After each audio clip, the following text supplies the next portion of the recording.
Hello everybody, it is I, Captain Oblivious Mist, and today we're going to be doing the second part to our Oceanic class series, where we're going to be taking a nice lovely look at the SS Atlantic, one of the, if not the first disaster for Ismay's White Star.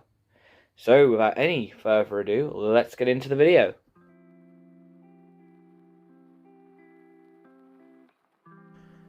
So these videos don't get too repetitive, I'll keep this brief. In the late 1860s and early 1870s, the newly re-established White Star Line needed a new class of ships. This resulted in a class of 4 ships being designed. The first of these ships was called the Oceanic, and she was followed by another ship called the Atlantic, which was identical to her older sister.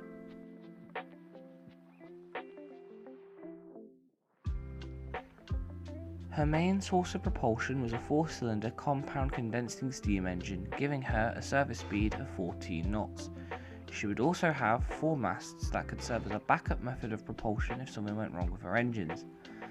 As for accommodations, not much is known, as the person who was sent to draw and document the Atlantic's interiors also booked a free one-way passage to heaven with his notebook when the elephant of the room happened.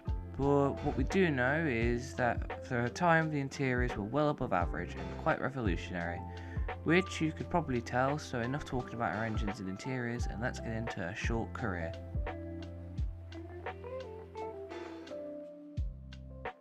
The Atlantic would claim her first life before she left on her maiden voyage as a 60-year-old watchman fell off a gangplank and drowned. Despite this grim start, her career started on the 8th of June 1871, when she left on her maiden voyage, which went smoothly. After this, she would serve a relatively uneventful career except for 1871 when she collided with the SS Alexandria. However, there was soon going to be a more fatal and famous incident for the Atlantic.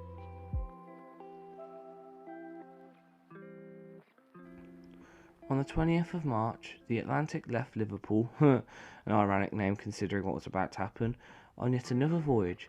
But little did the 952 passengers know about the horrors that lay around the corner for them. But like many other disasters, there was multiple things that led up to it, one of which was the result of the ship's engineer, Mr. Foxley, who had been underreporting the amount of coal for the Atlantic. And obviously this would lead to a slight situation when a storm hit, and the captain of the Atlantic wanted to know the amount of coal that was in the bunkers. Foxley then once again underestimated this, which led to the captain of the Atlantic rerouting his ship to Halifax.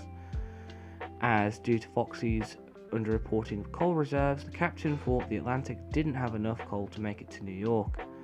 And at some stage during the rerouting, the captain went for a nap and ordered his second officer, Metcalf, to wake him up at 3 a.m. Despite this, the captain did not get woken up at 3 a.m. because Metcalf sent away the steward that came to wake him up with hot cocoa and purposely didn't wake him up at 3 a.m. The problem with this being, however, is Metcalf wasn't familiar with Halifax. Due to winds and the current, the Atlantic was pushed away from the lighthouse and towards the rocky coast, which no one would notice until the Atlantic grounded on this rocky coast, which jolted everyone who was asleep awake. It was at this moment that Second Officer Metcalf knew he was screwed, and he also knew he'd screwed up big time, and before he knew it, the rest of the crew were trying to lower lifeboats off the side of the Atlantic. This also didn't end well, as the boat Metcalf was in was slammed up against the hull of the Atlantic. The worst part is his death could have been avoided if Metcalf didn't once again disobey orders, as the captain of the Atlantic took one look at the sea and another lifeboat meeting its end and went, "Screw that," but once again Metcalf didn't listen. But enough about Metcalf, as the Atlantic herself was doomed. Many passengers were left scrambling around in the dark, crowded hallways of the ship as the wind had blown out the Atlantic's lamps, which had plunged the ship into complete and total darkness. But thankfully not all the lives were lost, as locals came over to help pull survivors off the wreck. But unfortunately for the Atlantic, eventually her bow broke off and slid deeper into the sea, with the rest of her soon following. All in all, 565 lives were lost within this tragedy. If you'd like a more in-depth analysis on this disaster, I recommend the Part-Time Explorers documentary on the subject. Now, on to the next section, as like all disasters, there was an aftermath.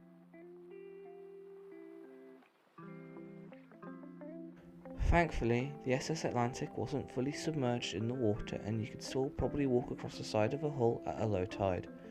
But despite this, it still took 2 weeks to recover the dead off the wrecked Atlantic.